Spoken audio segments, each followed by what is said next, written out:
বিসমিল্লাহির রহমানির রহিম। পরম করুণাময় ও অসীম দয়ালু আল্লাহর নামে শুরু। ومن أحسن قولا ممن دعا إلى الله وعمل صالحا وقال إنني من المسلمين।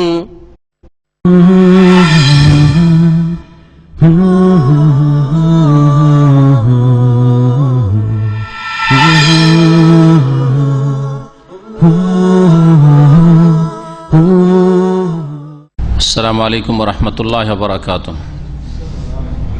إن الحمد لله نحمده ونستعينه ونستغفره ونعوذ بالله من شرور أنفسنا ومن سيئات أعمالنا من يهده الله فلا مضل له ومن يضلل فلا هادي له وأشهد أن لا إله إلا الله وحده لا شريك له وأشهد أن محمدا عبده ورسوله صلى الله تعالى عليه وعلى آله وصحبه وسلم تسليما كثيرا. أما بعد فقد قال المؤلف رحمه الله تعالى باب ما جاء في منكر القدر. وقال ابن عمر رضي الله عنهما والذي نفس ابن عمر بيده والذي نفس ابن عمر بيده لو كان لأحدهم مثل أحد ذهبا ثم أنفقه في سبيل الله ما قبله الله منه حتى يؤمن بالقدر.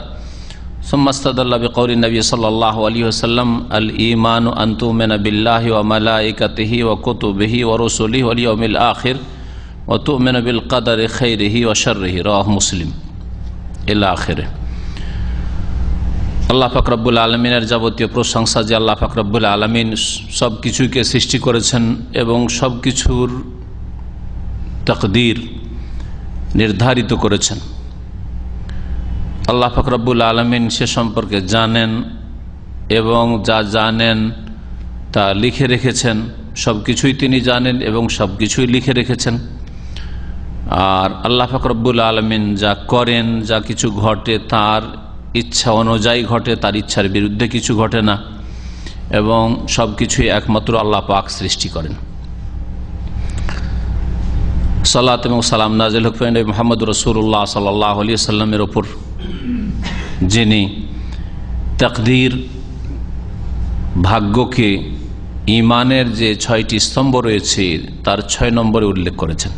আজকে আমাদের কিতাবুত তাওহীদে দর্শের বিষয়বস্তু হচ্ছে তাকদীর অস্বীকারীদের সম্পর্কে কোরআন এবং হাদিসে কি বর্ণিত হয়েছে, তাদের বিধান কি। যারা আল্লাহ পাকের নির্ধারিত তাকদীরকে অস্বীকার করে, তাকদীর মানেই সুপরিমিত করা, সুনির্ধারিত করা। আল্লাহ পাক যা নির্ধারণ করেছেন যে কোনো মখলুক সম্পর্কে, তার কোনো কিছুকে অস্বীকার করা, যারা অস্বীকার করে তাদের হুকুম কি, শরীয়তে তাদের বিধান কি এবং তাদের সম্পর্কে কি শাস্তি দুনিয়া আখিরাতে বর্ণিত হয়েছে। এই বিষয়ে লেখক রহমতুল্লাহ আলাই 3টি হাদিস নিয়ে এসছেন। 3টি হাদিস নিয়ে এসছেন আর এর মাধ্যমে আজকের দর্শ শেষ হবে। এই হাদিসগুলির ব্যাখ্যা করব এবং এই তাকদীর সংক্রান্ত আরও যে বিষয়গুলি আল্লাহ পাক রব্বুল আলামিন বলার তৌফিক দেবেন আজকের এই সংক্ষিপ্ত দর্শে তা বলার চেষ্টা করব। তার মধ্যে একটি বিষয় থাকবে তাকদীরের স্তরসমূহ। আল্লাহ পাক সূরা কামারের আয়াত নম্বর 49 ইরশাদ করেছেন ইন্না কুল্লা শাইইন খালাকনাহু বিকদর, নিঃসন্দেহে আমি প্রত্যেক বস্তুকে সৃষ্টি করেছি। সব কিছুকে আল্লাহ পাক সৃষ্টি করেছেন বেকাদার, সুনির্ধারিতভাবে, সুপরিমিতভাবে। এ কাদার শব্দটি এই আয়াতে আল্লাহ পাক রব্বুল আলামিন উল্লেখ করেছেন। কাদার মানেই তাকদীর, যা আল্লাহর পক্ষ থেকে নির্ধারিত রয়েছে, যার চূড়ান্ত ফয়সালা হয়ে আছে যে সেটা ঘটবে, যার অনেক কিছুই ঘটে গেছে আর বর্তমানে ঘটছে আল্লাহ পাকের আসমান জমিনে, আর যা আগামীতে ঘটবে। সব কিছু সম্পর্কে আমাদেরকে জেনে রাখতে হবে যে আল্লাহ পাক এই বিষয়গুলিকে সুনির্ধারিত করেছেন, সুপরিমিত করেছেন ইন্না কুল্লা শাইইন খালাকনাহু বিকদার। তাকদীরের কোরআনে কারীম থেকে এটি হচ্ছে স্পষ্ট দলিল। মুফাসসিরিনগণ বলেছেন যে এই আয়াতে প্রত্যেক বস্তুর তাকদীর আল্লাহ নির্ধারণ করেছেন, শুধু মানুষের নয়। আর মানুষের শুধু ধর্মীয় বিষয় নাই। কেন বলছি এই ধর্মীয় বিষয় নয়?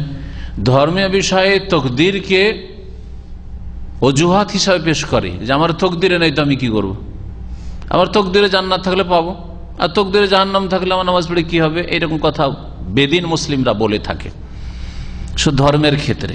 এই কথাটি তাদেরকে দুনিয়ার ক্ষেত্রে বলছি। আমার তকদিরে টাকা পয়সা নাই, লেখাপড়া নেই তো কি করব, সুতরাং লেখাপড়া করবোই না, টাকা পয়সার চেষ্টাই করব না, বসে থাকো।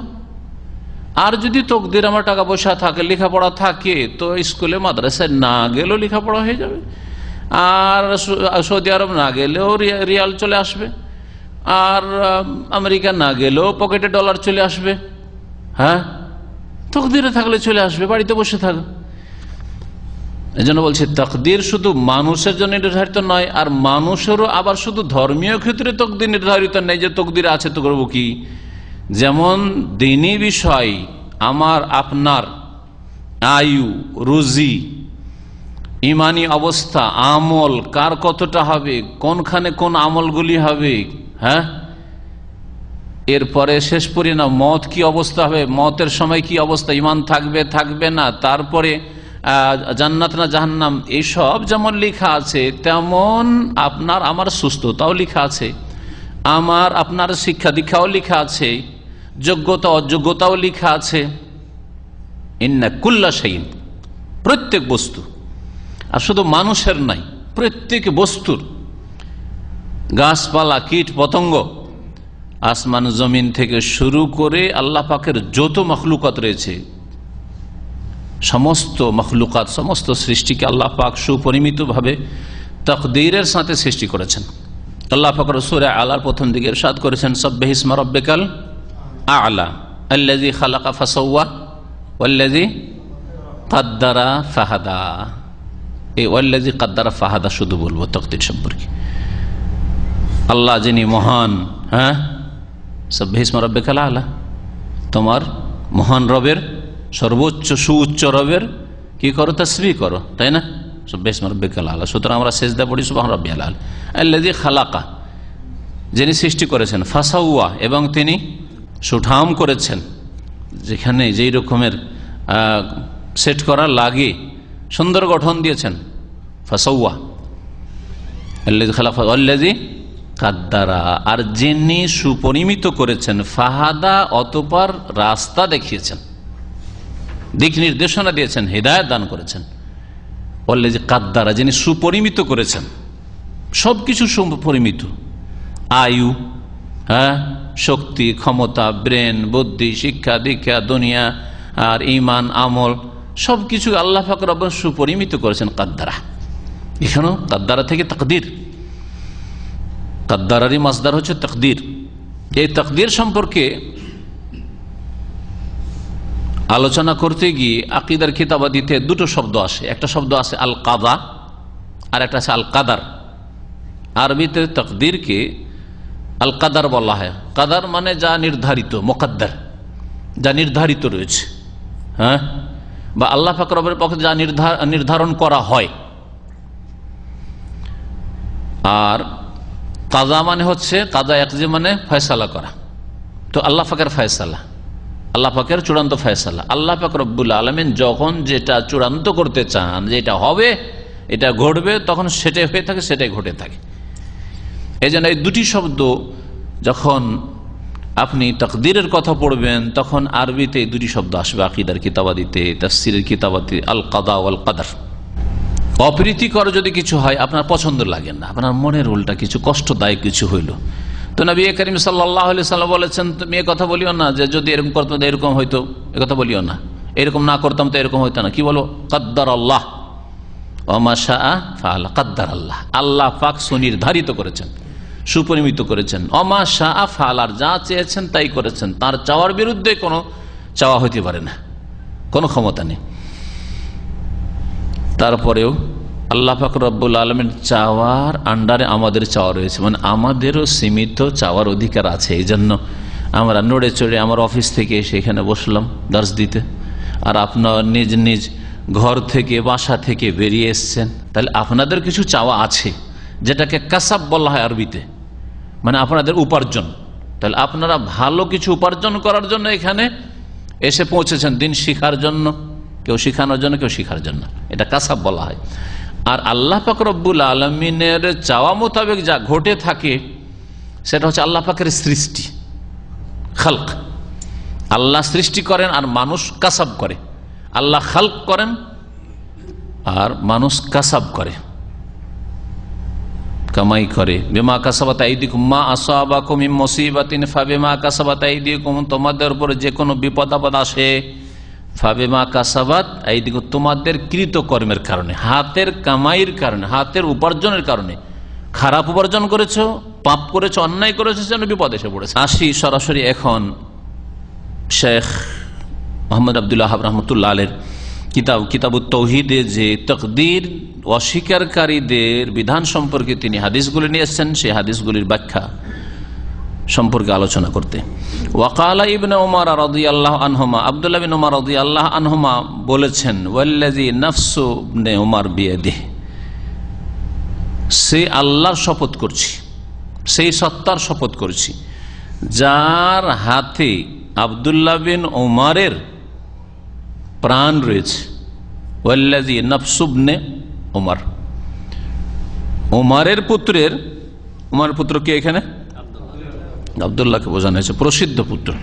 জি, উমর রাদিয়াল্লাহু আনহু একাধিক ছেলে ছিল, কিন্তু সবচেয়ে প্রসিদ্ধ ছিলেন প্রখ্যাত সাহাবী আব্দুল্লাহ বিন উমর রাদিয়াল্লাহু আনহু। সেই জন্য যেখানে ইবনে উমর বলা থাকবে সেখানে আব্দুল্লাহ বিন উমর হবে, এরকম যেখানে ইবনে মাসউদ থাকবে সেখানে আব্দুল্লাহ বিন মাসউদ হবে, যেখানে ইবনে আব্বাস থাকবে, আব্বাসের আরো কয়েক ছেলে ছিল, কিন্তু আব্দুল্লাহ বিন আব্বাস হবে। তো সেই সত্তার কসম করছি যার হাতে বিয়াদি, যার হাতে আব্দুল্লাহ বিন উমরের কি রয়েছে? প্রাণ রয়েছে, জান রয়েছে। বিয়াদিহি, যার হাতে। তাহলে বোঝা গেল যে নবী সাল্লাল্লাহু আলাইহি ওয়াসাল্লাম, সাহাবায়ে কেরামরা আল্লাহর হাতের কথা উল্লেখ করতেন, বিয়াদিহি, যার হাতে। তো আল্লাহর হাত যখন উল্লেখ করতেন তো আল্লাহর হাত আছে। আল্লাহর হাত কেমন আছে এটা বলা হয়নি, আর সাহাবীরা জিজ্ঞাসা করেনি, সেই জন্য তার ধরন আমাদের অজানা, কিন্তু আছে। যখন আল্লাহ বলেছেন, তার রাসূল বলেছেন, সাহাবীরা বলেছেন, সালাফে সালেহিন বলেছেন, তাহলে আল্লাহ পাকের হাত আছে। এমন কিছু বলেননি যেটা নেই, কিন্তু এমনি বলেছেন। যেমন আমরা এমন কিছু বলে থাকি যেটা আসলে বাস্তবে কিছু নেই, কিন্তু বলি যে অমুক জিনিসটা আছে। যেমন ঘোড়ার ডিম, ঘোড়ার কোনো ডিম হয় না, কিন্তু আমরা বলি যে হ্যাঁ ঘোড়ার ডিম। তো এরকম তো আর কিছু না কোরআন এবং হাদিসে। আর সাহাবায়ে কেরাম তো ঘোড়ার ডিমের মতো ভাষা ব্যবহার করেননি, যে নাফসু ইবনে উমর বিয়াদিহি বলছেন, ওয়াল্লাযী নাফসি বিয়াদিহি নবী সাল্লাল্লাহু আলাইহি ওয়াসাল্লাম বলছেন, হ্যাঁ। আর তাবারাকাল্লাযী বিয়াদিহিল মুলক আল্লাহ কোরআনে কারীমে বলছেন, বাল ইয়াদাহু মাবসুতাতান, দুই হাতের কথা আল্লাহ পাক কোরআনে বলছেন, আর বলছেন হাত নেই। এটা গুমরাহদের তরিকা। হাত মানে কুদরতি হাত, ক্ষমতা। হাত মানে ক্ষমতা করা, এটা গুমরাহ বিদআতপন্থীদের তরিকা। এটা সাহাবায়ে কেরাম, তাবেঈন, তাবা তাবেঈন, ইমাম আবু হানিফা, শাফি, মালিক, আহমদ আর মুহাদ্দিসিন কারও তরিকা নাই। এই জন্য ফিকহুল আকবর ইমাম আবু হানিফা রাহমাতুল্লাহ বলেছেন যে ওয়ালিল্লাহি ইয়াদ, আর আল্লাহর হাত রয়েছে, আল্লাহর হাত রয়েছে, ওয়াজ, চেহারা রয়েছে। ওয়ালা নাকুলু আল ইয়াদ বিমানাল কুদরা, আর আমি এ কথা বলবো না যে হাত মানে কুদরতি হাত, ক্ষমতা। হাত মানে ক্ষমতা, এটা বলবো না। তাহলে যারা হাত মানে ক্ষমতা বলে তারা হানফি নয়, দাবি করে হানাফি হওয়ার। আবু হানিফা বলছেন এই কথা বলবো না। কসম করে বলছেন আব্দুল্লাহ বিন উমর রাদিয়াল্লাহু আনহুমা, লাউ কানা লি আহাদিহিম মিসলু উহুদিন যাহাবা, যদি কোন কারো উহুদ পাহাড় সমপরিমাণ স্বর্ণ হইতো, লি আহাদিহিম মানে যে কোনো মানুষের, যদি কোন মানুষের উহুদের সমান সমতুল্য কি হইতো? স্বর্ণ, গোল্ড হইতো। সুম্মা আনফাকাহু ফি সাবিলিল্লাহ, অতঃপর তা যদি আল্লাহর রাস্তায় পুরোপুরি ব্যয় করে ফেলত, খরচ করে দিত, আল্লাহর রাস্তায় দান খায়রাত করে দিল, মা কাবিলাহুল্লাহ মিনহু, তো তারপরেও আল্লাহ পাক তার কোনো কিছুই কবুল করবেন না। কবুল করবেন না, অল্প স্বল্প নাই, বরং বিশাল কিছু দান করছে আল্লাহর রাস্তায়।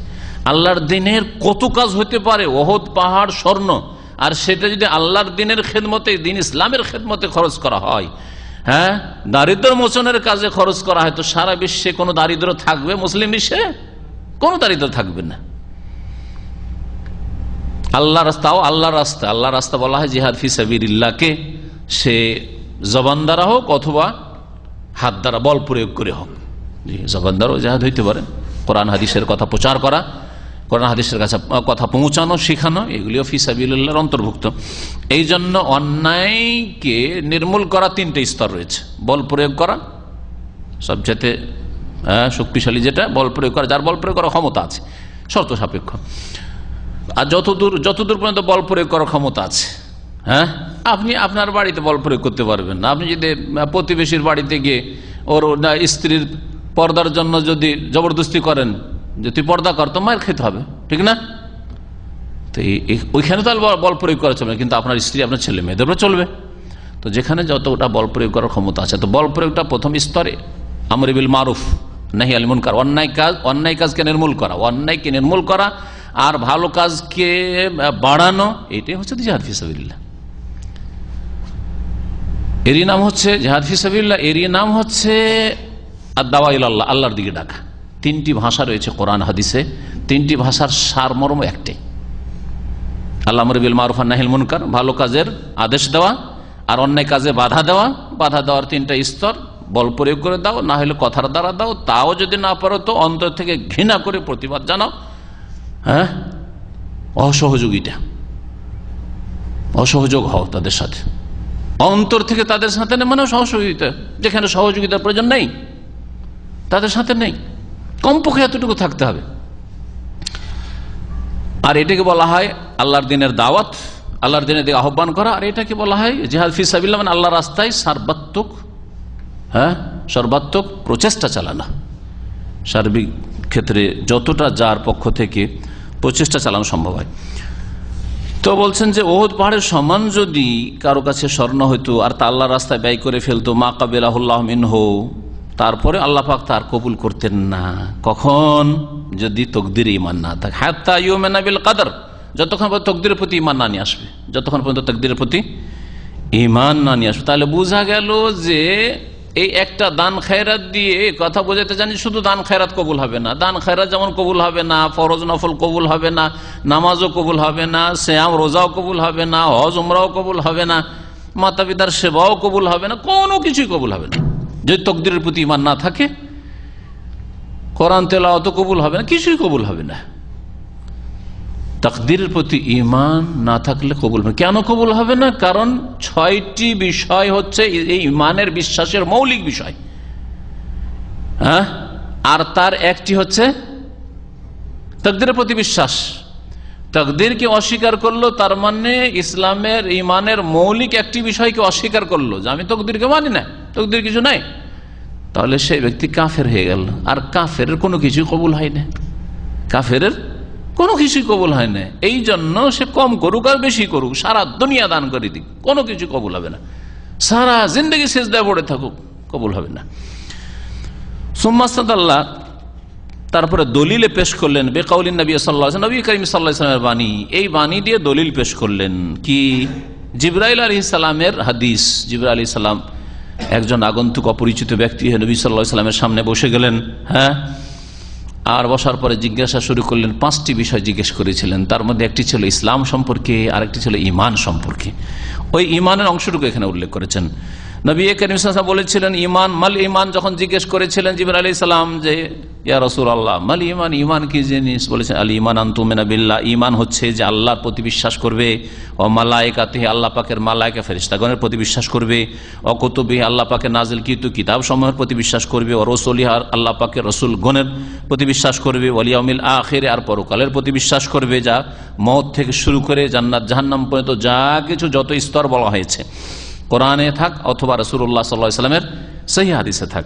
ওয়া তুমিনা বিল কদরি ওয়াল খাইরিহি ওয়া শাররিহি, এবং ভালো মন্দ তাকদীর আল্লাহর পক্ষ থেকে, ভালো হলো আল্লাহর পক্ষ থেকে সুনির্ধারিত রয়েছে, আর মন্দ কিছু অপ্রীতিকর কিছু যদি হয় তাও আল্লাহর পক্ষ থেকে সুনির্ধারিত রয়েছে, সুপরিমিত রয়েছে। কতটা মন্দ হবে আপনার আমার, আর কতটা হবে, কখন হবে, হ্যাঁ, কি অবস্থায় হবে, সবকিছু সুপরিমিত রয়েছে। এর নাম হচ্ছে কাদার।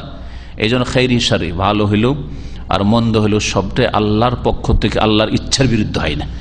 যদি বলেন যে আল্লাহ ভালোটা চেয়েছেন কিন্তু আমার এই যে কষ্ট হয়েছে, বিপদ আপদ এসেছে, আল্লাহ চাননি, তো তাহলে অন্য কেউ চেয়েছে আর আল্লাহ চাওয়ার বিরুদ্ধে চলে গেছে, তাহলে আল্লাহ চাওয়ার বিরুদ্ধে চলে গেছে, তাহলে আল্লাহ তাহলে অপারগ হয়ে গেছেন, তা আল্লাহকে অপারগ মনে করলেন, হ্যাঁ, ঠিক না? তারপরে অন্যর চাওয়াকে সেখানে ঢুকিয়ে ফেললেন, সুতরাং চাওয়ার ক্ষেত্রে আল্লাহর সাথে শরিক করলেন, যে আল্লাহও চান, আল্লাহর চাওয়াতে হয় আর জিন শয়তানের চাওয়াতে হয়। আমার ছেলেটা মারা যেত না, কিন্তু জিন শয়তান খুব উঠে পড়ে লেগেছে, যার ফলে ছেলেটার বাঁচলো না। তাহলে আল্লাহর চাওয়ার বিরুদ্ধে জিন শয়তানের চাওয়াতে হয়, জিন শয়তানকে শরিক করে ফেলেন আল্লাহ পাকের সাথে। এই কথা, এই শিরকি কথাগুলো আমাদের দেশের মানুষ অনেকে বলে বিপদ আপদ আসলে, অথচ কোরআনের তেলাওয়াত ঠিকই করে আর কোরআনের খতম ঠিকই পড়ে আর খতমে তারাবি ঠিকই পড়ে, ওয়া মা তাশাউনা ইল্লা ইয়াশা আল্লাহু রাব্বুল আলামিন, ঠিক না? ওয়ালাউ শা আল্লাহু মাকতাতালু ওয়ালাউ শি'না লাআতাইনা কুল্লা নাফসিন হুদাহা। কত আছে, আল্লাহ চাইতাম এটা হইতো, আমি না চাইলে কিছু হয় না। কোরআন তেলাওয়াত করে কিন্তু কোরআনের বিরুদ্ধে কথা বলে, কোরআনের বিরুদ্ধে আকীদা পোষণ করে। রাওয়াহ মুসলিম হাদিস, সহিহ মুসলিমের আবু দাউদে রয়েছে, তিরমিজিতে রয়েছে, ইবনে মাজাহ হাদিসটি রয়েছে, সহিহ মুসলিমের 8 নম্বর হাদিস এটি। এই হাদিস থেকে জানতে পারলাম যে তাকদীরকে অস্বীকার করা কুফরি।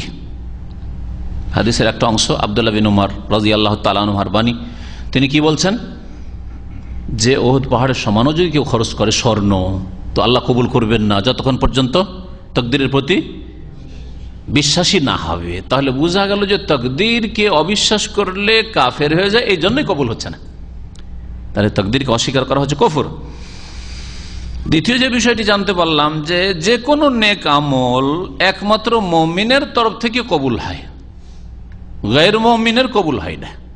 মুমিন যার ঈমান ঠিক আছে, যার ঈমানে শিরক নেই, কুফরি নেই, ঈমান বিপরীত কোনো কিছু নেই, ঈমান ভঙ্গকারী কিছু নেই, তার ইবাদত বন্দেগী কবুল হয়, নেক আমল কবুল হয়। বাকি মুশরিকের অথবা কাফেরের কোন ইবাদত বন্দেগী বা কোন নেক আমল কবুল হয় না। সুতরাং আখিরাতে কিছুই পাবে না। যদিও দুনিয়াতে যারা কুফরের অবস্থায়, শিরকের অবস্থায় কিছু নেক আমল করে, তাদেরকে দুনিয়াতে কিছু আল্লাহ বদলা দিয়ে দেন, সুস্থতা বা নেতৃত্ব, ধন সম্পদ ইত্যাদি, জনকল্যাণমূলক অনেক কাজ করে, অনেক অমুসলিমরাও করে, অনেক নাস্তিক মুসলিমরাও করে, মুসলিম সমাজের নাস্তিক মুসলিম তো আসলে নয় ওরা। তারপরে অনেক মুশরিক পত্তলিক করে, অনেক কবর মাজার পূজা করে, গায়রুল্লাহর পূজা করে, তারপরে নেক আমল কিছু করে, তো ওদেরকে আল্লাহ দুনিয়াতে দিয়ে বাস একেবারে ব্যর্থ না যায় দুনিয়াতে নিয়ে নাও, কারণ আখিরাতে পাওয়ার যোগ্যতা তোমাদের মধ্যে নেই। কারণ আখিরাতে পাওয়ার জন্য যোগ্যতা হচ্ছে তাওহীদ, একত্ব, ইখলাস, নিষ্ঠাবান হওয়া, আল্লাহর জন্য কাজ হইতে হবে। 3 নম্বর যে বিষয়টি জানতে পারলাম সেটা হচ্ছে যে কোনো বিষয়ের ক্ষেত্রে কোরআন সুন্নাহ থেকে দলিল পেশ করা উচিত। আব্দুল্লাহ বিন উমর রাদিয়াল্লাহু তাআলা আনহু যখন বললেন, আর বলেছিলেন কখন, ওর একটা প্রেক্ষাপট আছে, সেটা হচ্ছে তার কাছে খবর দেওয়া হলো তার বার্ধক্যে কিছু লোক প্রথম বাসরা থেকে তাকদীর অস্বীকার করে। এই তাকদীর অস্বীকার করার কাদিরিয়াদের ফিতনা বাসরা থেকে শুরু হয়। ইরাক ফিতনার জায়গা, যুগে যুগে ফিতনার জায়গা। এই বাসরাতে এক দল বেরোলো, তারা বললো যে তাকদীর বলে কিছু নেই, যা আমরা করি তাই হয়, আল্লাহ লিখে রেখেছেন, আল্লাহ জানছেন আগে থেকে, আর আল্লাহ জানার বিরুদ্ধে হবে না, এসব কিচ্ছু না, সব মান। আল্লাহ তাহলে ইলমুল্লাহ অস্বীকার, আল্লাহ লিখে রেখেছেন কিতাবাতুল্লাহ ওটাও অস্বীকার, হ্যাঁ, আল্লাহ পাক মাশিয়াতুল আল্লাহর ইচ্ছা এটাও অস্বীকার। তাহলে আর আল্লাহ সৃষ্টি করেন, তা আল্লাহর উপর দোষ চাপে যাবে, সুতরাং না দোষ চাপাবো না, আমাদের নিজের উপর সব দোষ চাপি না, আমরাই সৃষ্টি করি, আমাদের কাজ আমরাই করি, হ্যাঁ। এই বলে এক ফিরকা বেরোলো, যে ফিরকাকে কাদরিয়া বলা হয়। তাদের খবর তাকে যখন বলা হইল মদিনায় যে এইরকম কিছু লোক অথবা মক্কায় হজের মৌসুমে ছিলেন, তখন তিনি বললেন ওদেরকে জানিয়ে দিও যে তাদের কোনো ইবাদত বন্দি কবুল হবে না, যদি ওহদ পাহাড় সমান যদি স্বর্ণ আল্লাহ রাস্তায় ব্যয় করে, তবুও তারা নাজাত পাবে না, তাদের আল্লাহ কবুল করবে না যতক্ষণ পর্যন্ত হাত্তা ইউমিনা বিল কাদার, যতক্ষণ তাকদীর না বিশ্বাস করছে। আর দলিল, বিনা দলিলে কথা বলেননি। সাহাবী, অনেকে বলতে পারে সাহাবীর কথাই তো দলিল, কারণ তিনি নবী সাল্লাল্লাহু আলাইহি ওয়াসাল্লামকে দেখেছেন, ঠিক না? তারপর সাহাবী, আর এত প্রখ্যাত সাহাবী যে যারা সবচেয়ে বেশি বর্ণনা করেছেন তাদের একজন, কয়েকজন সাহাবী সবচেয়ে বেশি হাদিস বর্ণনা করেছেন রাসূলুল্লাহ সাল্লাল্লাহু আলাইহি ওয়াসাল্লাম থেকে, তার মধ্যে একজন তিনি আবু হুরায়রা, আব্দুল্লাহ বিন আমর বিন আস আর আব্দুল্লাহ বিন ওমর, মা আয়েশা রাদিয়াল্লাহু আনহা। এরা সবচেয়ে বেশি হাদিস বর্ণনাকারী। তাদের একজন আব্দুল্লাহ বিন ওমর আর আব্দুল্লাহ বিন আব্বাস। আব্দুল্লাহ বিন মাসউদ একটু কম, কারণ উনি বেশি সময় পাননি, তাতে ইন্তেকাল করে গেছিলেন। দলিল পেশ করছেন কিসে থেকে? ওই জিবরাইল আলাইহিস সালামের জিজ্ঞাসার হাদিস, যেটা হাদিসে জিবরিল বলে।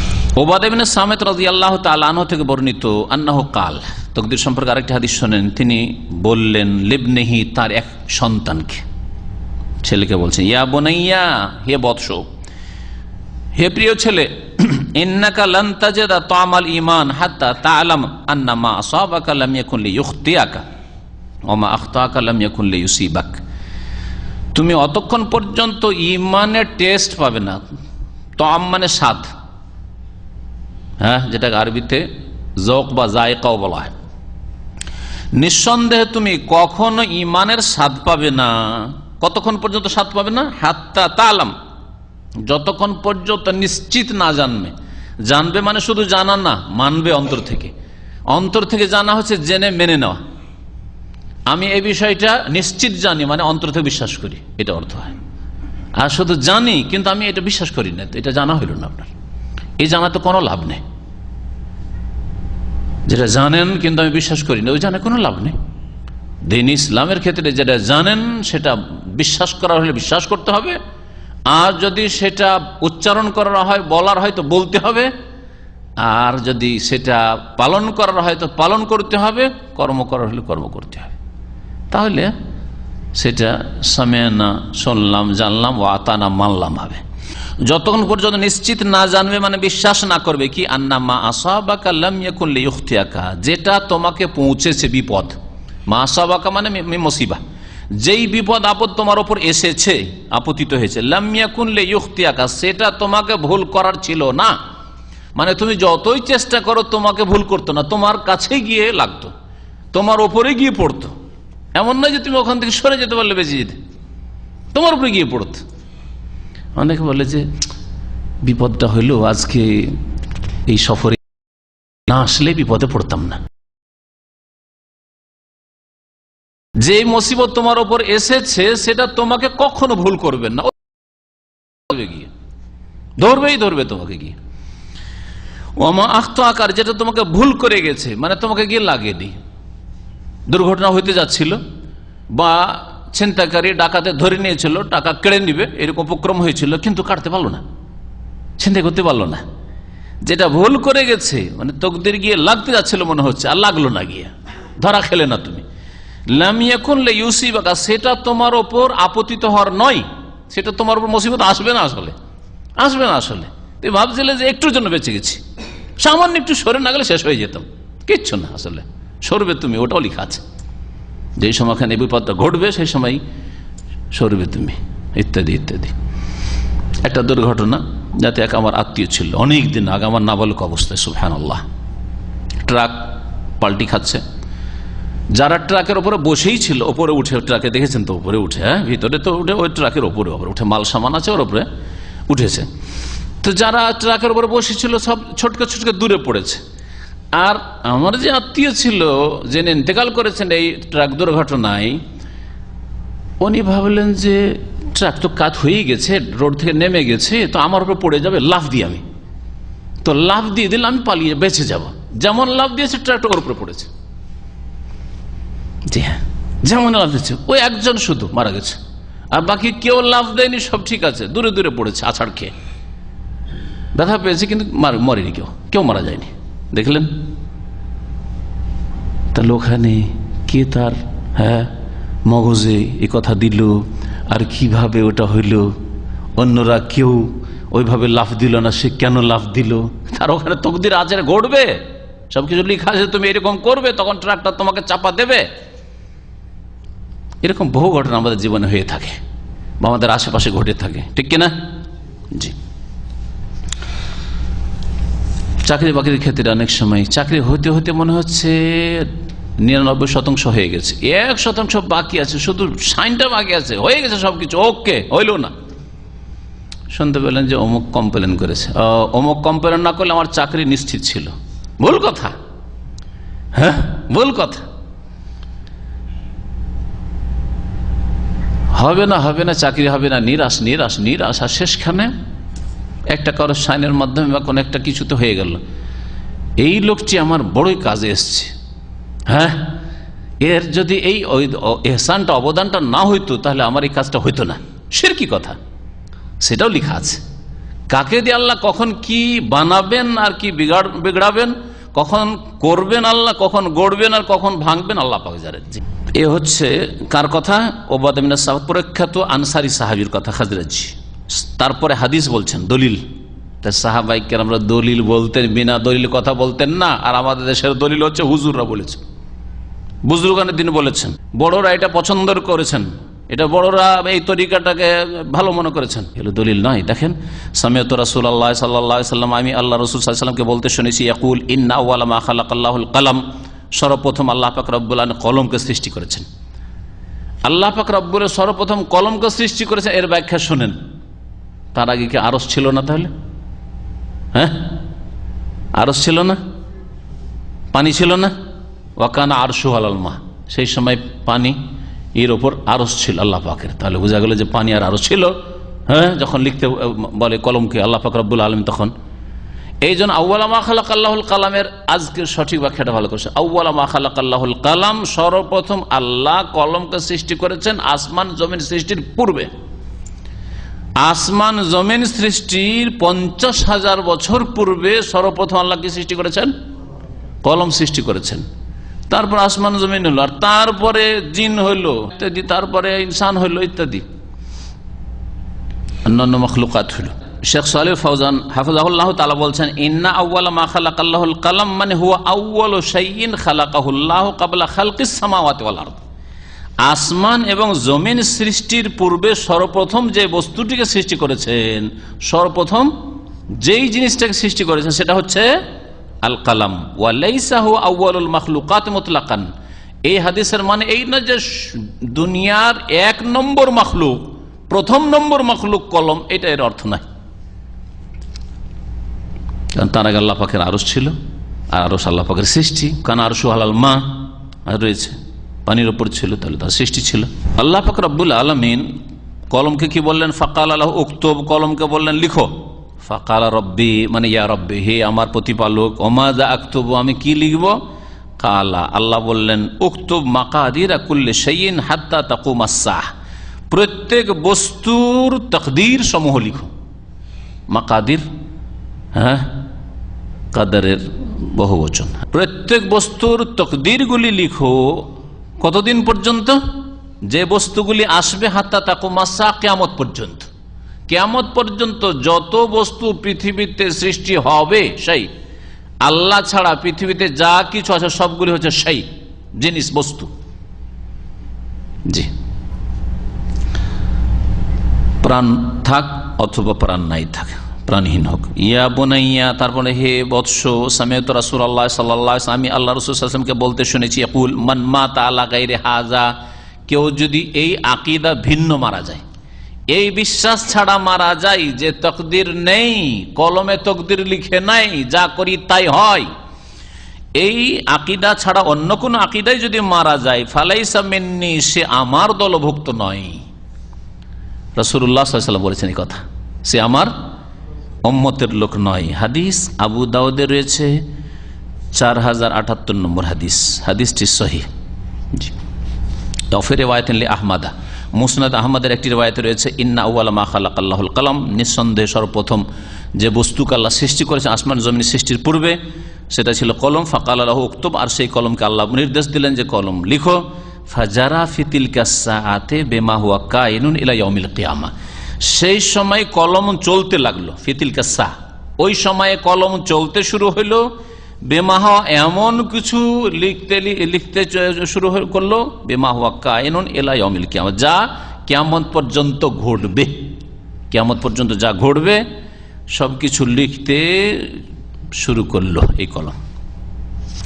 ওয়া ফি রিওয়ায়াতিল ইবনে ওয়াহাব, আর ইমাম ইবনে ওয়াহাবের একটি বর্ণনা রয়েছে কাল কালা রাসূলুল্লাহ রাসূলুল্লাহ বলেছেন ফামাল্লাম ইউমিন বিল কদরি খাইরি ওয়া শাররি আহরাকাহুল্লাহু বিন-নার। সুতরাং যারা ভালো মন্দ তাকদীরের প্রতি বিশ্বাস না করবে আল্লাহ তাদেরকে জাহান্নামে জ্বালিয়ে ধ্বংস করবেন, আযাব দেবেন। আহরাকাহুল্লাহু বিন-নার, জাহান্নামের আগুনে আল্লাহ পাক তাদেরকে জ্বালাবেন। আহরাকাহুল্লাহু বিন-নার, কেন আল্লাহ পাক জাহান্নামে জ্বালাবেন? এমনি তো কাবিরা গুনাহকারীরা জাহান্নামে যেতে পারে, হ্যাঁ, আল্লাহ পাকের রহমতে যদি আল্লাহ পাক না ক্ষমা করেন তাহলে, কিন্তু যদি বড় কুফরি করে তাহলে তো নিশ্চিত যাবে এবং চিরকালের জন্য জাহান্নামে জ্বলবে। আর তাকদীরকে অস্বীকার করা যেহেতু বড় কুফর, সেই জন্য চিরকাল জাহান্নামে জ্বলবে। আহরাকাহুল্লাহু বিন-নার। এই উবাদা বিন সামিত রাদিয়াল্লাহু তাআলা আনহু থেকে বর্ণিত হাদিস থেকে যে বিষয়গুলি জানতে পারলাম, যদি আমাদের ব্যাখ্যাতে চলে এসছে শেখের ভাষায় ওজুবুল ঈমান বিল কদর। এই হাদিস প্রমাণ করে যে তাকদীরের প্রতি ঈমান নিয়ে আসা ফরজ, তাকদীরকে বিশ্বাস করা ফরজ, ঈমানের রুকন। কারণ কি বললেন যে যদি এটা কেউ বিশ্বাস না করে সে আমার উম্মতের নয়। আল ওয়াইদুশ শাদীদ আল মুতারাদ্দিব আলা ইনকারিল কদর, কেউ যদি তাকদীরকে অস্বীকার করে তাহলে তার জন্য কঠোর শাস্তির কথা রয়েছে, জাহান্নামের আগুনে আল্লাহ জ্বালাবেন। তারপরে নবী সাল্লাল্লাহু আলাইহি ওয়াসাল্লামের উম্মত থেকে বেরিয়ে যাবে। তারপরে এই আসার বা হাদিস প্রমাণ করে যে ইসবাতুল কালাম, আল্লাহ পাকের কলম রয়েছে, আল্লাহ কলম সৃষ্টি করেছে তাকদীর লেখার জন্য। কিতাবাতুল মাকাদির আল মাদি ওয়াল মুস্তাকবিলা, আর অতীতে যা হয়েছে আর ভবিষ্যতে সবকিছু আল্লাহ পাক লিখে রেখেছেন কিয়ামত পর্যন্ত যা কিছু ঘটবে। ওয়াফিল মুসনাদে ওয়াস সুনান, মুসনাদে আহমদে এবং সোনানের কিতাবাদিতে, মুসনাদ আহমদে রয়েছে আর সোনান মানে এখানে এই হাদিসটি সোনান আবু দাউদে রয়েছে আর সোনানে ইবনে মাজাতে রয়েছে। আন ইবনে দাইলামি, ইবনু দাইলামি, দাইলামির পুত্র থেকে বর্ণিত। দাইলামির পুত্রর নাম হচ্ছে, শেখ বলছেন হুয়া আব্দুল্লাহ বিন ফেরোজ আদ-দাইলামি, আব্দুল্লাহ। আর এই দাইলামির নাম ছিল ফেরোজ আদ-দাইলামি। ফেরোজ নামটি পার্সিয়ান নাম, ফার্সি নাম, আরবি নয়। আমাদের দেশের লোকেরা ফিরোজ ফিরোজ এটাকে বিকৃত করে রাখে, ফিরোজ নাম রাখা ঠিক নয়, পছন্দনীয় না, অগ্নিপূজকদের নাম এটি। সিকাতুন মিন কিবারিত তাবেইন, এ আস্থাভাজন ব্যক্তি ছিল, বিশ্বস্ত আর বড় তাবেইনদের অন্তর্ভুক্ত। কেবারুত তাবেইন, তাবেইনদেরকে তিনটা স্তর করে, কেবারুত তাবেইন আর আউসাতুত তাবেইন আর সিগারুত তাবেইন। যারা অনেক সাহাবায়ে কেরামদের সাথে যাদের সাক্ষাৎ হয়েছে তারা কেবারুত তাবেইন, হাজার হাজার সাহাবায়ে কেরামের সাথে সাক্ষাৎ হয়েছে। যারা কয়েকশো, হয়তো কিছু সাহাবায়ে, বেশ কিছু সাহাবায়ে কেরামের সাথে দেখা সাক্ষাৎ হয়েছে, তারা হচ্ছে মধ্যম স্তরের তাবেইন। আর যারা মাত্র একজন দুইজন তাবেই সাহাবীর সাথে সাক্ষাৎ ঘটেছে যেসব তাবেই, তাদেরকে বলা হয় সিগারুত তাবেইন, ছোট তাবেই। অধিকাংশ তাদের শিক্ষা তাবেই থেকে, বড় তাবেই থেকে, শিক্ষা বেশি সাহাবায়ে কেরাম থেকে পায়নি, কিন্তু বাল্য জীবনে হয়তো 8 বছর 10 বছর 12 বছর বয়স, একজন দুজন সাহাবী তিনজন সাহাবীকে দেখেছে, হয়তো 5 জন 10 জন সাহাবীকে দেখেছে, কিন্তু বেশি ইলম সাহাবায়ে কেরাম থেকে শিখতে পারেনি। তারা হচ্ছে ছোট তাবেই, সিগারুত তাবেইন বলা হয় তাদের। এগুলি হচ্ছে পরিভাষা ইসলামের ইতিহাসের।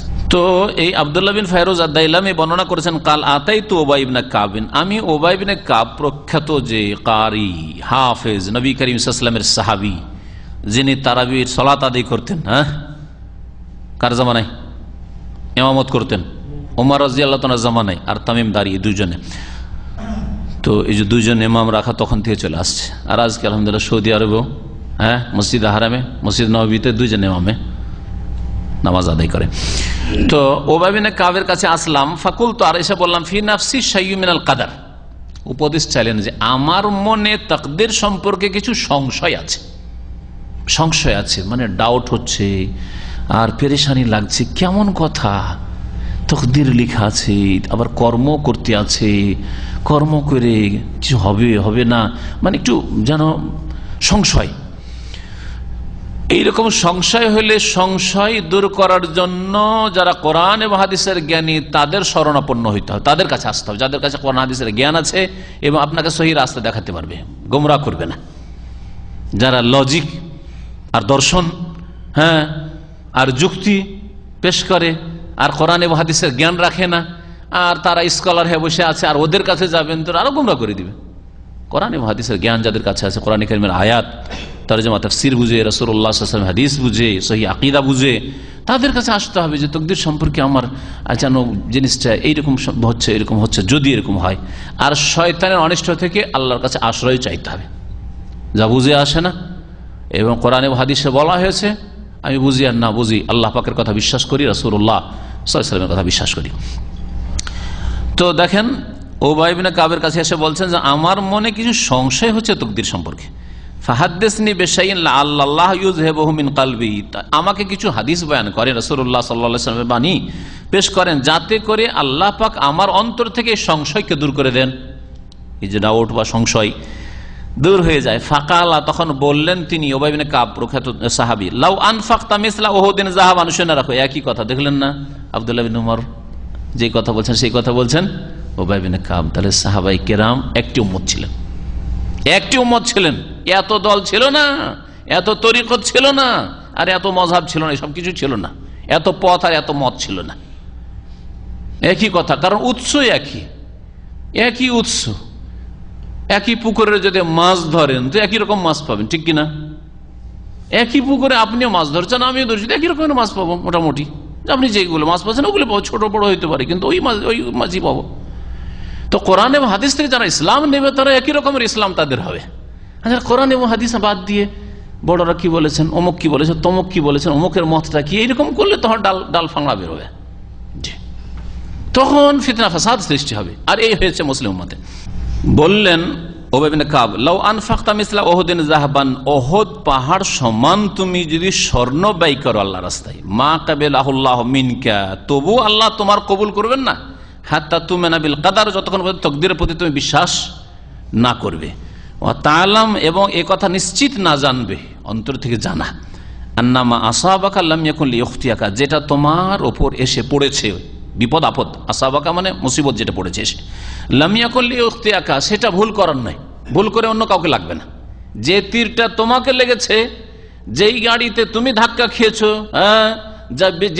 যেই অসুখ তোমাকে ধরেছে, সেটা ভুল করে অন্য কাউকে ধরবে না, তোমাকেই ধরবে।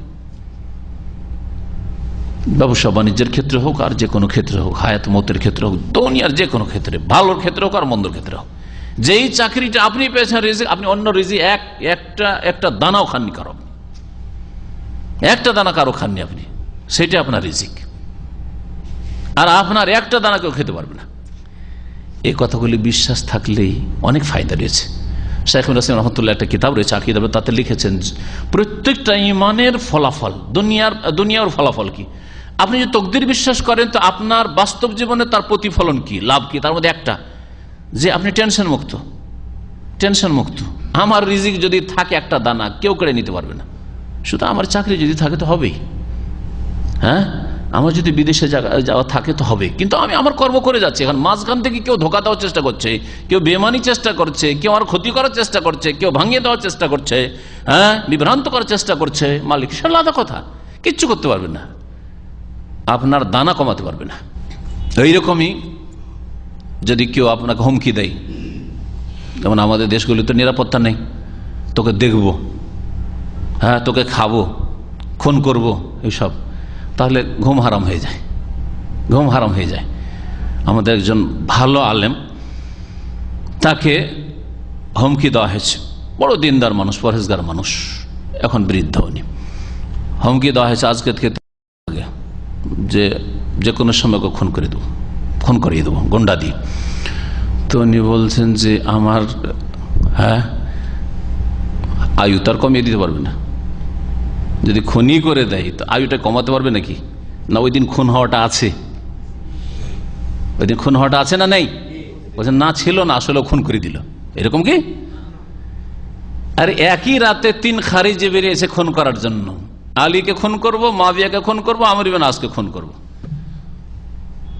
3 খারিজি যুক্তি করেছে, দেখ 3 শহরে 3 জন, মিশরে আমর ইবনে আসকে খুন করবি, একই রাতে একই ফজরের নামাজে, দামেশকে মুয়াবিয়াকে খুন করবি তুই, আর আমি আছি কুফাতে আলীকে খুন করব।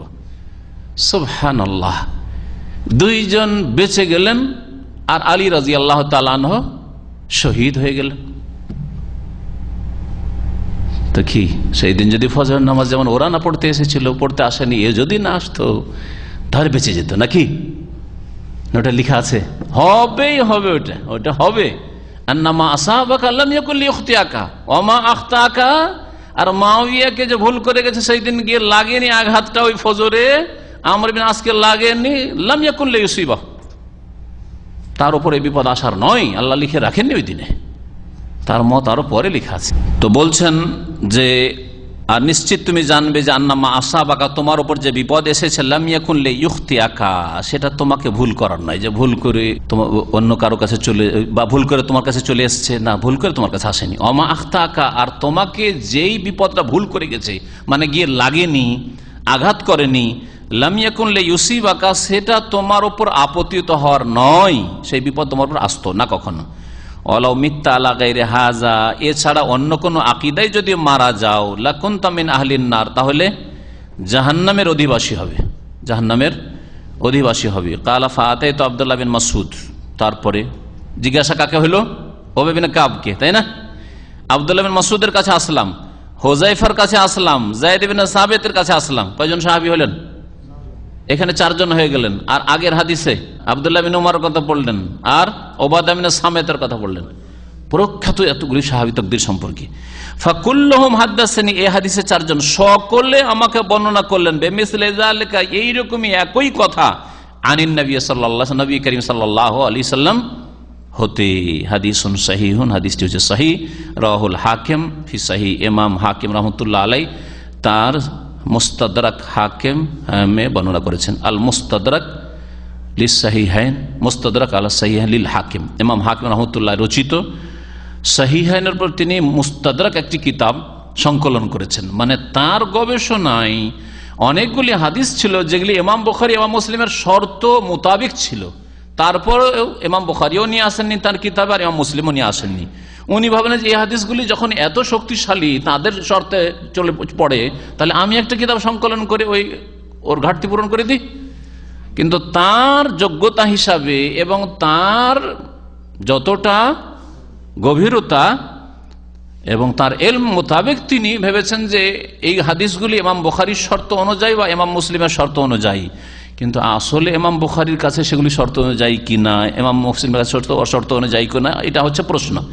যার ফলে অন্যান্য মুস্তাদরাক হাকিমের অনেক হাদিসই সহিহ রয়েছে, কিন্তু বেশ কিছু হাদিস যঈফও রয়েছে, এমনকি জালও রয়েছে। এই হাদিস থেকে বা আসার থেকে উবাই বিন কাবের জানতে পারলাম যে যারা তাকদীরের প্রতি বিশ্বাস করে না, তাদের জন্য কঠোর ধমক রয়েছে বা শাস্তির কথা রয়েছে। দুনিয়াতে তাদের ইবাদতবন্দি কবুল হবে না, হ্যাঁ, কারণ তারা এই কুফরের অবস্থায় রয়েছে। তারপরে এই হাদিস থেকে আরো জানতে পারলাম যে সাওয়ালুল উলামা আম্মা উশকিলা মিন উমুরিল ইতিকাদ ওয়া গায়রিহি, যদি আপনার জন্য সংশয় সৃষ্টি করে, বিশেষ করে আকীদার ক্ষেত্রে অথবা অন্যান্য মাসলা মাসাইল, হালাল হারামের ক্ষেত্রে, জায়েজ না জায়েজের ক্ষেত্রে, ইবাদত বন্দেগীর মাসলা মাসাইল, হাকাম হুকুম হাকামের ক্ষেত্রে যদি সংশয় হয় কোনটা ঠিক, এটা ঠিক না ওইটা ঠিক, তাহলে কাকে জিজ্ঞেস করবেন? সাওয়ালুল উলামা, আলেম ওলামাকে জিজ্ঞেস করে নেবেন। আল্লাহ বলছেন ফাসআলু আহলা যিকরি ইন কুনতুম লা তা'লামুন, তোমরা আহলুল ইলমকে, আহলুল যিকর মানে যিকর কোরআনকে বলা হয়েছে, রাসূলের হাদিসকে বলা হয়েছে। কোরআন এবং হাদিসের যারা জ্ঞান রাখে, কোরআন এবং হাদিস ওয়ালা, তাদেরকে জিজ্ঞেস করে নাও, ইন কুনতুম লা তা'লামুন, তোমাদের যদি না জানা থাকে বা না জানো তোমরা। যেমন সাধারণ মানুষদের জন্য ফরজ হচ্ছে জ্ঞানীদের, কোরআন এবং হাদিসের পণ্ডিতদের, জ্ঞানীদেরকে জিজ্ঞেস করে নেওয়া, তেমনি আলেম ওলামাদের ডিউটি হচ্ছে ফরজ যে তারা জনসাধারণের সংশয় দূর করবে, কাশফুস শুবহাত, সংশয় দূর করবে। কেউ একটা সংশয় নিয়ে এসছে, সংশয় দূর করবে। কেউ একটা প্রশ্ন এসে তার উত্তর দেবে। কেউ একটা হালাল না হারাম সে চেষ্টা করবে যে তার চাহিদা পূরণ করি, যদি তার জানা থাকে। কিন্তু জানা না থাকলে আবার এইরকম হবে না যেমন আমাদের দেশের মুফতি সাহেবরা আর মসজিদের ইমামরা আর খতিবরা আর মোল্লা আর হুজুর আর মাদ্রাসা পড়ার লোকেরা যে খালি হাতে ফিরিয়ে দিবেন আপনাকে, খালি হাতে একটা কিছু দিয়ে ফিরাবে আপনাকে, ফতোয়া দেবে, ও খালি হাতে ফেরেন। খালি হাতে ইমাম হানিফা ফিরিয়ে দিয়েছেন, ইমাম মালিক ফিরিয়ে দিয়েছেন, বড় বড় ইমাম কেরাম ফিরিয়ে দিয়েছেন যে লা আদরি, আমি জানি না এই মাসলা, জানি না, উত্তর জানি না। কিন্তু আজকালকার আমাদের দেশের যাদেরকে আলেম বলা মোটেই উচিত নাই, তালেবে ইলম, হ্যাঁ, ইসলামের কিছু শিক্ষা জানে, তার খালি হাতে ফির, মসজিদের ইমাম, মাদ্রাসায় পড়েছে, হাফিজে কোরআন, কারি সাহেব, খালি হাতে ফিরিয়ে দিবেন আপনাকে। যা জিজ্ঞেস করে একটা কিছু পাবেন, সহি হোক আর জয়ীফ হোক, আপনার কাছে মান সম্মানটা বাঁচাতে হবে। আখিরাতে অপদস্থ হোক, লাঞ্ছিত হোক, অসুবিধা নেই, কিন্তু দুনিয়াতে মান ইজ্জত বাঁচাতে হবে। গ্রামে মসজিদে চাকরি করি আর ইমামতি করি, যদি একটা ফতোয়াই না দিব তো কি বলবে যে কিছু জানে না, একে রেখে লাভটা কি, তাই না? তো মান ইজ্জত বাঁচাইতে হবে, দুনিয়ার মান ইজ্জত এরা বাঁচায়। ওলামাদের কাজ হচ্ছে যে সংশয় দূর করবে জনসাধারণের, আর মানুষের মাঝে দ্বীনের ইলমের প্রসার ঘটাবে, মানুষ জানুক বেশি বেশি, জানুক, মানুষের ইলমের পিপাসা পূরণ হোক। এই ছিল শেখের কিতাবুত তৌহিদ, যে শেখুল ইসলাম আহমেদ আব্দুর রহমান রহমতুল্লাহ আলাইহির তার থেকে যে হাদিসগুলি ছিল সেই হাদিসগুলির ব্যাখ্যা তাকদীর সম্পর্কে। এই সম্পর্কে আর একটি কথা বলবো বলেছি শুরুতে, সুতরাং বলে দিই। তাকদীরের 4টি স্তর রয়েছে। তাকদীরের 4টি স্তর রয়েছে। প্রথম স্তর হচ্ছে ইলমুল্লাহ আল ওয়াসি। কোনো কিছু ঘটার পূর্বে আল্লাহ সমস্ত ইলম রাখেন, সবকিছুর ইলম রাখেন, সবকিছুর ইলম রাখেন। ঘটছে এখন 2015 সালে, 1436 হিজরিতে। আল্লাহ পাক রব্বুল এটা কতদিন আগে থেকে জানেন? আপনার জন্মের আগে থেকে, আসমান জমিন সৃষ্টির 50 বছর আগে থেকে। তখন তো তকদির লিখা হয়েছে, কিন্তু জানছেন আল্লাহ কখন থেকে? ওই দিন থেকে জানছেন? তার আগে জানতেন না নাকি? 50 বছর আগে, তার মানে তার আগে জানতেন না। যেমন আল্লাহর সত্তার আদি অন্ত নাই, তেমন তার জানার কোনো শুরু নেই যে এতদিন আগে, আজকের থেকে 50,000 বা কোটি হাজার বছর আগে তিনি জানতেন না। কুফরি কথা। আল্লাহ সবসময় জানতেন। হুয়াল আউয়ালু ওয়াল আখিরু ওয়াল যাহিরু ওয়াল বাতিন ওয়া হুয়া বিকুল্লি শাইইন আলিম। বুঝা গেছে এবারে? ইলমুল্লাহ, আল্লাহ সব কিছু জানেন। আমি কোন জমানে আসব, আর কত সালে আমি আসব, আর কত সালে যাব, আর সব কিছু আল্লাহ কখন থেকে জানেন? সব সময় জানেন আল্লাহ। কখন থেকে বলতে পারবেন না আপনি, সব সময় জানেন আল্লাহ পাক রব্বুল আলামিন। ইলমুল্লাহ, এটা হচ্ছে প্রথম স্তর। দ্বিতীয় স্তর হচ্ছে আল্লাহ জানেন, সেই অনুযায়ী আল্লাহ কি করেছেন?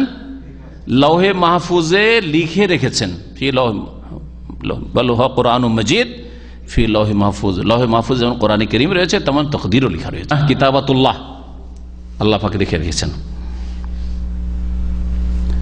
আর 3 নম্বর হচ্ছে মাশিয়াতুল্লাহ, আল্লাহর ইচ্ছে। আল্লাহর ইচ্ছা, অর্থাৎ আল্লাহ পাকের ইচ্ছা। আল্লাহ যে কাজটা করতে চান সেই সম্পর্কে আল্লাহ তার ইচ্ছা মতো করেন, তার ইচ্ছার বিরুদ্ধে না। যা ইচ্ছা করেন তাই করেন। আর বান্দা যা করে সেই ক্ষেত্রেও, যেটা আপনি করছি, যা পৃথিবীতে যা ঘটছে, সেটাও আমাদের কাজ যেগুলি হচ্ছে সেগুলিও আল্লাহর ইচ্ছা অনুযায়ী হচ্ছে, আল্লাহর ইচ্ছার বিরুদ্ধে হয় না। মাশিয়াতুল্লাহ, আল্লাহ পাকের ইচ্ছে ফি ফেলিহি, তার কাজে, আর ফি ফেলিল আবদ, বান্দার কাজেও। ভালো করে বুঝেন কথাটা। আর যে বুঝেছেন বলেন যে বুঝে নিয়েছি। আল্লাহর কাজ, যেমন আল্লাহর কাজ হচ্ছে কি করা? সৃষ্টি করা। আব্দুর রহমান এত সালে জন্মিবে বাংলাদেশ, অমুকের ঘরে, বাপের নাম এভাবে, মায়ের নাম এভাবে, এটা আল্লাহর কাজ। তো আল্লাহর কাজটা আল্লাহ তার ইচ্ছা অনুযায়ী করেছেন না ইচ্ছার বিরুদ্ধে? যারা বলে যে তকদিরে ছেলে মেয়ে ছিল না, তারপরও বড় পীর ছেলে নিয়ে দিয়েছে, আজ আল্লাহর ইচ্ছার বিরুদ্ধে হইল না, তাহলে তারা শুধু শিরক কুফরি করেন না, আল্লাহর সাথে শরীক করে না, বরং তকদিরের ক্ষেত্রে আল্লাহকে অপারগ মনে করে, যে আল্লাহর ইচ্ছার বিরুদ্ধে আল্লাহ অপারগ হয়ে গেল, আর 3.5 হাতের মানুষ জিলানী পারক হয়ে গেল, ক্ষমতাশালী হয়ে গেল, ক্ষমতাবান হয়ে গেল, সর্বশক্তিমান হয়ে গেল। আউযুবিল্লাহ, কত বড় কুফরি। আল্লাহ পাকের ইচ্ছা, আল্লাহর কাজে একটা উদাহরণ দিলাম। আমাদের কাজে আল্লাহ পাকের ইচ্ছা, এই যে আমরা সুস্থ হয়ে আলহামদুলিল্লাহ ইসলাম সেন্টার আজকে পৌঁছতে পেরেছি, এটা আমাদের কাজ। এই কাজটা আল্লাহ যদি না চাইতেন তো আমাদের তৌফিক হতো না। হতে পারে এমনও ভাই রাস্তায় আসছিলেন, হোঁচট খেয়ে পড়ে গেলেন, আর পাটা জখম হয়ে গেল, রাস্তা থেকে ফিরে চলে গেলেন, কি হাসপাতালে চলে গেলেন। ঘটে না এরকম?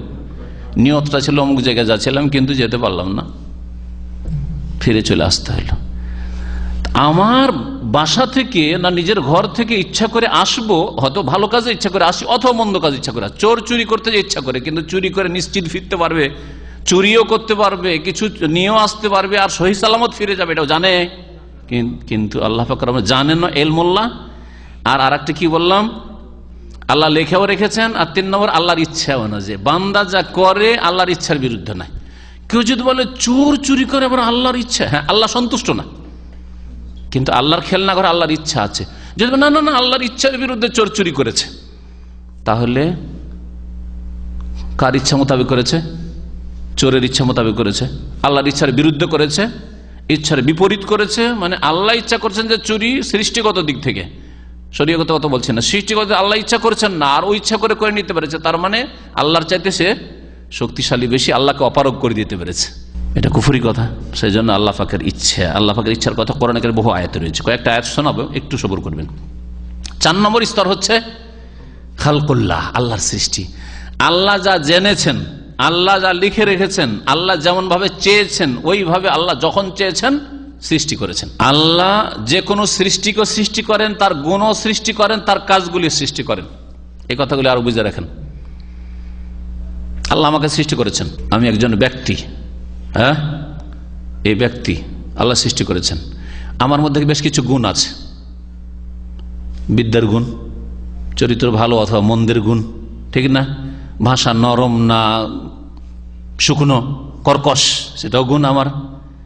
হ্যাঁ, রাগী না ঠান্ডা, এগুলো গুণ আমার, ঠিক না? ইত্যাদি ইত্যাদি মেলা গুণ আছে আমার মধ্যে। দয়া আছে না দয়া কম না বেশি ইত্যাদি। সাহস আছে না নেই, না কাপুরুষ, এগুলো গুণ না আমাদের? আমাদের বহু গুণ আছে। এগুলো কে সৃষ্টি করেছেন? এই জন্য বলেন আল্লাহ ব্যক্তিকে সৃষ্টি করেছেন বা বস্তুকে সৃষ্টি করেছেন। আর গুণ, আম, খেজুর, এটা বস্তু, ওর মধ্যে কিছু গুণ আছে, এক একটা স্বাদ এক এক রকম। গুণটা আল্লাহ সৃষ্টি করেছেন, ঠিক না? আর কাজও সৃষ্টি করেছেন, কোনটা কি কাজ করে, আমি কি কাজ করব। তো মানুষের উদাহরণ দিই তাহলে বেশি ভালো হবে।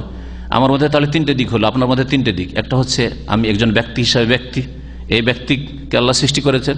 তারপরে গুণ, আমার অনেক গুণ আছে, গুণগুলি আল্লাহ সৃষ্টি করেছেন। আমার অনেক কাজ আছে, যে কাজগুলি অনেকগুলি করেছি আর অনেক করব আল্লাহ তৌফিক দিলে, ভালো হোক আর মন্দ হোক, সেগুলি আল্লাহ সৃষ্টি করেন। ওয়াল্লাহু খালাকাকুম ওয়া মা তা'মালুন, সূরা সাফফাতে আয়াত রয়েছে, আল্লাহ তোমাদেরকেও সৃষ্টি করেছেন আর তোমরা যে কাজগুলি করো, কর্মগুলি করো, সেগুলিকে আল্লাহ সৃষ্টি করেন। তাকদীর সম্পর্কে আশা করি মোটামুটি আজকে যতটুকু আল্লাহ পাক তৌফিক দিলেন পেশ করলাম। আল্লাহ পাক রব্বুল আলামিন আমাকে নিজেকে উপকৃত হওয়ার তৌফিক দান করেন, ঈমান আমলকে মজবুত করার তৌফিক দান করেন। আর যে ভাইরা শুনলেন, বোনেরা শুনলেন, আল্লাহ পাক তাদের ঈমান আমলকে মজবুত করার তৌফিক দান করেন, তাদেরকে উপকৃত করেন। আর আল্লাহ পাক রব্বুল আলামিন আমাদের জন্য ইলমকে উপকারী করেন, ইলম দ্বারা আমাদের যেন ক্ষতি সাধন না হয় দুনিয়া আখেরাতে। আল্লাহ পাক রব্বুল আলামিন দুনিয়াতে আমাদের সার্বিক কল্যাণ দান করেন, আখেরাতে আল্লাহ পাক যেন সার্বিক মঙ্গল দান করেন, জাহান্নামের আযাব থেকে আল্লাহ পাক রক্ষা করেন। এই যে 4টি স্তর বললাম তাকদীরের, প্রত্যেকটার একটা করে দলিল শোনেন।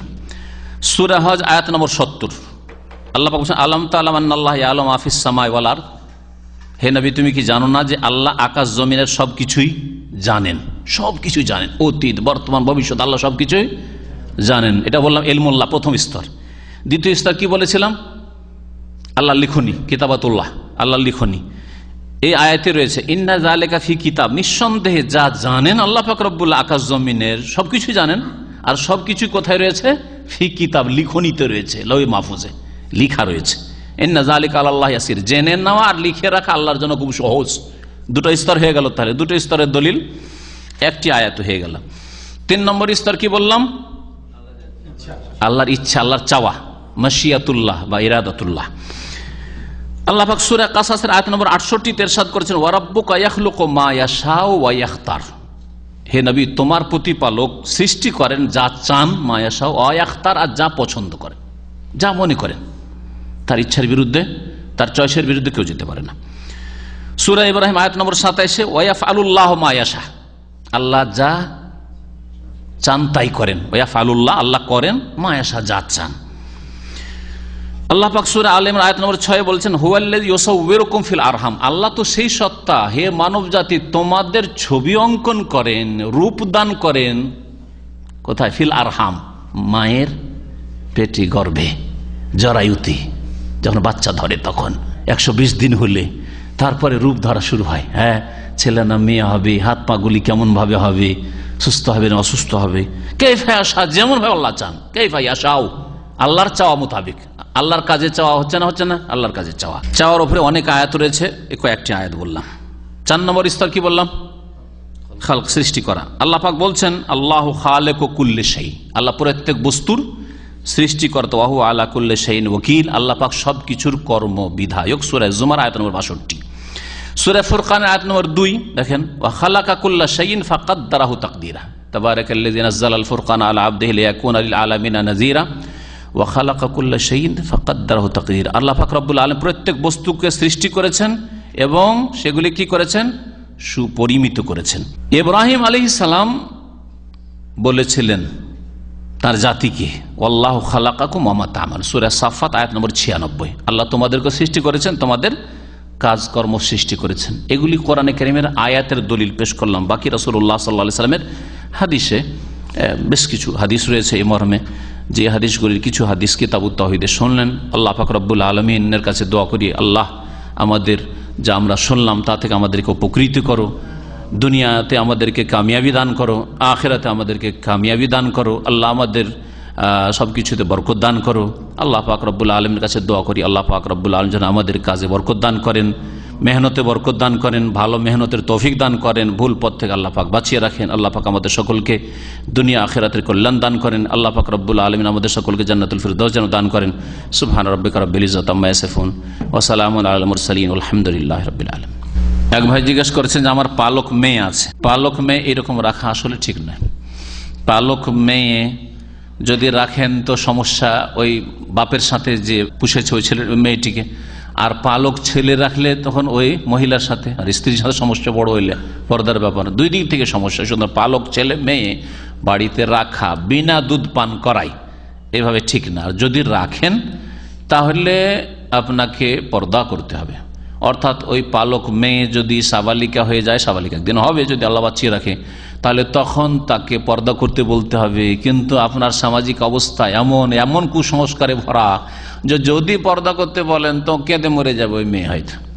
হ্যাঁ, যে যাকে বাপ বাপ করছিলাম ছোট থেকে, আব্বা আব্বা, আর বলছে পর্দা করো। হ্যাঁ, বড়ই অজ্ঞতা আমাদের সমাজে রয়েছে।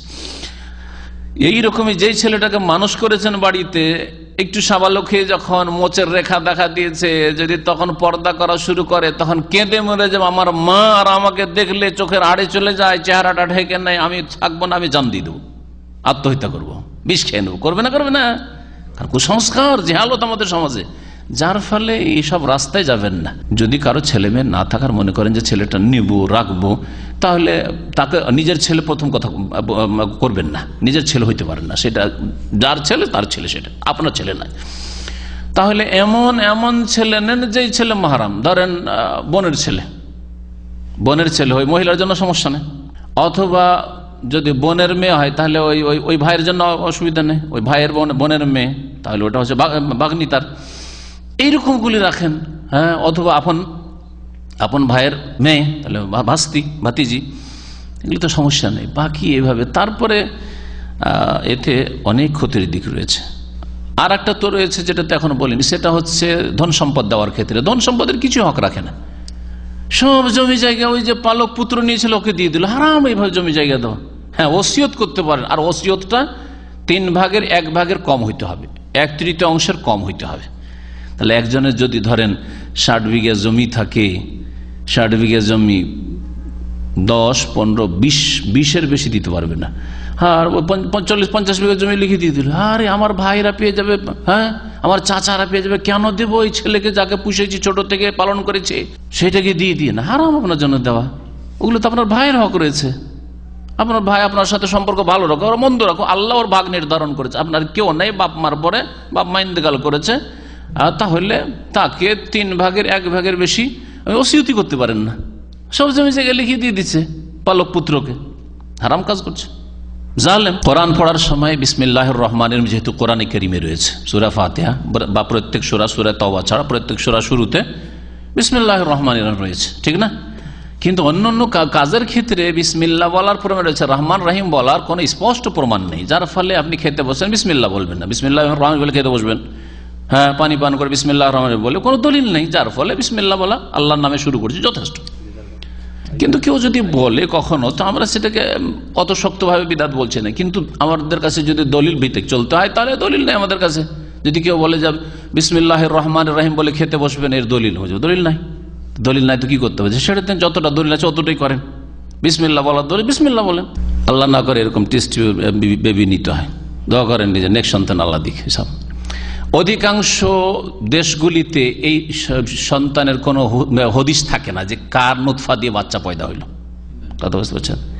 আমার শ্বশুর গ্রামে এক বাড়িতে বাচ্চা পয়দা হয়েছে, এইরকমই বাচ্চা যেটা জিজ্ঞেস করেছে, তো তো বাপ মা দুইজনেই ফর্সা, আর ওই যে মেয়েটি পয়দা হয়েছে টেস্ট টিউবের মাধ্যমে সেটা হচ্ছে এমন কালো, সাঁওতাল কালো। সাঁওতাল বুঝেন কিনা? উত্তরবঙ্গের লোকেরা বুঝে সাঁওতাল কালো, আদিবাসী কালো, মানে আফ্রিকান কালো বলতে হয়। আমি বলছি না যে এটা দলিল মানে হারাম হওয়ার, ওদেরও হইতে পারে, অপর দিক থেকে কেউ হয়তো ওরকম কালো ছিল, টেনেছে, হাদিসে আছে। কিন্তু কথা হচ্ছে সম্ভাবনা একটা আছে, সন্দেহ তো অবশ্যই আছে। কোথায় আল্লাহর ভয় আছে ডাক্তার নার্সদের যে অন্যের নুৎফা মিশাবে না, তার স্বামীর নুৎফা দিবে? তার স্বামীর নিশ্চিত যদি থাকে যে তার স্বামীর নুৎফাটা গেল, তাহলে হইতে পারে। কিন্তু ওইটাকে প্রসেস করে দিচ্ছি কি অন্য ওরা রেখেছে নুৎফা, সেই নুৎফা দিল ঢুকায়, কি করে জানবেন আপনি? বুঝছেন? সুতরাং এইটা জেনা, যদি এইরকম সন্দেহ থাকে তো অবশ্যই জেনা এটা। যার ফলে এই রাস্তায় যেতে নিষেধ করবো। আমাকে অনেক নিঃসন্তান লোকেরা পরামর্শ হয়েছে, আমি বললাম ভাই এসব করিয়েন না, বিয়ে করেন। হয় বিয়ে করবেন, একটু সংস্কার বলছে, দোষ হচ্ছে স্ত্রীর দোষ, আর একটা বিয়ে করেন, আরেকটা 4টা পর্যন্ত বিয়ে করেন, তালাক দিতে বলছি, ইনসাফ করেন, বিয়ে করেন না, বিয়ে করবে না। এক ভাই তো বলছে যে আমি বিয়ের ব্যাপারটাতে সালাফি হইতে পারবো না, বিয়ের ব্যাপারে আমি সালাফি হইতে পারবো না, সবকিছু তো হইতে পারলাম কিন্তু বিয়ের ব্যাপারে হইতে পারবো না। হইতে পারবো, সবর করো। কিন্তু এই হারামের রাস্তায় কেন যাচ্ছ? হতে পারে যে তোমার স্ত্রী জেনাকারিনী প্রমাণিত হবে কিয়ামতের দিনে, এই টেস্ট টিউব বেবি নিতে গিয়ে বিয়ের প্রলোভন দিয়ে তার সাথে যৌনকর্ম করেছে। প্রথম কথা, ওই মহিলা জেনাকারিনী, আর ওই ছেলেও লুচ্চা। কথা বলছে আল খাবিসাতুল খাবিস, খবিস মহিলা, খবিস নোংরা পুরুষের জন্য বিয়ের প্রলোভন দিলে সেই জন্য শরীর দেহ বিক্রি করে দিতে হবে। এটা কোন ইসলামে জায়েজ আছে? যতক্ষণ পর্যন্ত কাবেল তো কবুল করলাম না হয়েছে ততক্ষণ দেহ স্পর্শ করে দেওয়া যায়, টাচ করতে, ছুঁইতে দেওয়া জায়েজ নাই। এক জায়গায় শিরক বিদআত হচ্ছে, সেখানে কি ধরনের শিরক বিদআত হচ্ছে জানার জন্য সাধারণ মানুষ যাবে না, আলেম ওলামারা যাবে, দিনের দায়ীরা যাবে। আমাদের মতো লোক কোথাও যদি শিরকে তামাশা, কবর মাজার পূজা দেখতে যায়, তাহলে এসে আপনাদেরকে চোখে দেখা জিনিস বয়ান করতে পারবো, আইনুল ইয়াকিন। শুনে শুনে কথা না, শুনে শুনে কথা বললে কেউ জিজ্ঞেস করতে, আপনি কি দেখেছেন এরকম করতে, যে কবরে তোয়াফ করে, কবরে সেজদা করে? বলতে পারে হ্যাঁ দেখেছি। কিন্তু আপনার দেখতে গিয়ে তো ইমানের খাতরা আছে। আপনি গিয়ে দেখবেন আপনার নেই দাড়ি, আর দেখছেন যে আধ হাতের দাড়ি বা 1 হাতের দাড়ি নিয়ে যদি কবরে সেজদা করে, ধোঁকা খেয়ে যাবেন। আরে আর 150 কেজি ওজন, এত বড় আল্লামা হুজুর গুলো এসে কবর সেজদা করছে, তো ওলিয়া ওলিয়া না দিতে বললে এরা আসে? এই জন্য জনসাধারণকে বলবো যে যেখানে শিরক হয়, মন্দির হোক অথবা মাজার হোক, যাওয়া জায়েজ নয় তাদের জন্য। কারণ এগুলি ফিতনার জায়গা, এখানে শয়তান, জিন শয়তান ফিতনায় ফেলার জন্য বসে আছে, আর মানুষ শয়তান ফিতনায় ফেলার জন্য বসে আছে। এখানে কিছু অলৌকিকত্ব, সেহের জাদু দিয়ে দেখিয়ে দিবে, দিয়ে আপনাকে জালে ফাঁসিয়ে দিতে পারে।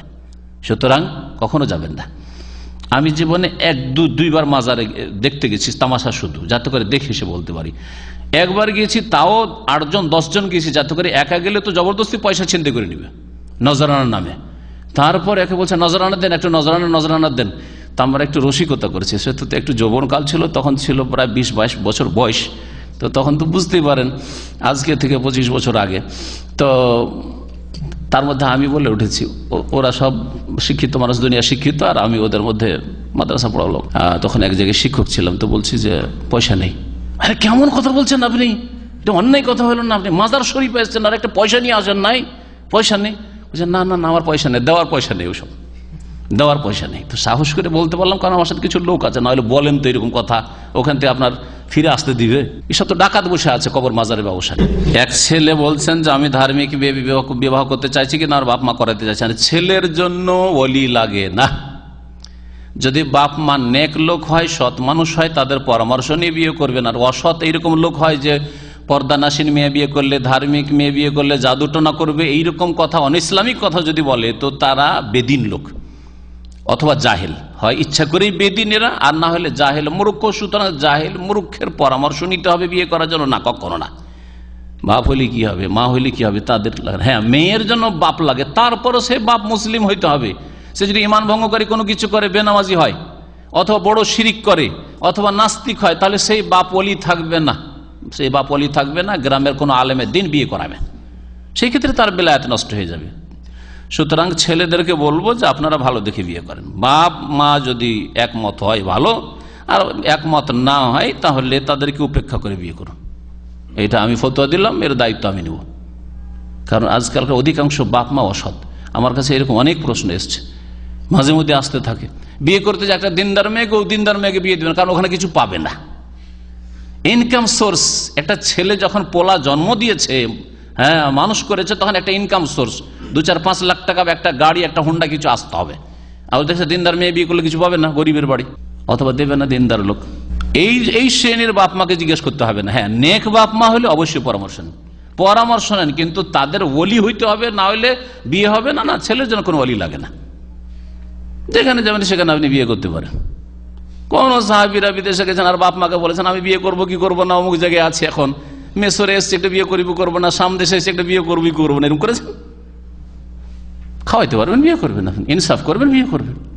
মোনাফেক যদি বিশ্বাসের মোনাফেক, আকিদার মোনাফেক হয় তাহলে কাফের, আর যদি আমলের মোনাফেক হয় তাহলে ফাসিক, গুনাহগার। না, মেয়ের মা বিয়ে দিতে পারে না যদি বাবা মুসলিম হয়, মুসলিম হইতে হবে। হ্যাঁ, যেমন বললাম বেনামাজি, নাস্তিক অথবা মুশরিক, কবর পূজারি, তাহলে তার অভিভাবকত্ব নেই, সে ওলি হইতে পারবে না। কিন্তু মহিলা কখনো ওলি হয়ে এতে বাপ বিয়ে দিবে না, মা বিয়ে দিয়ে বসে আছে, এরকম বিয়ে হবে না। লা নিকাহা ইল্লা বিওয়ালি, এরকম বিয়ে হয় না। সুবহানাকাল্লাহুম্মা ওয়া বিহামদিকা আশহাদু আল্লা ইলাহা ইল্লা আনতা আস্তাগফিরুকা ওয়া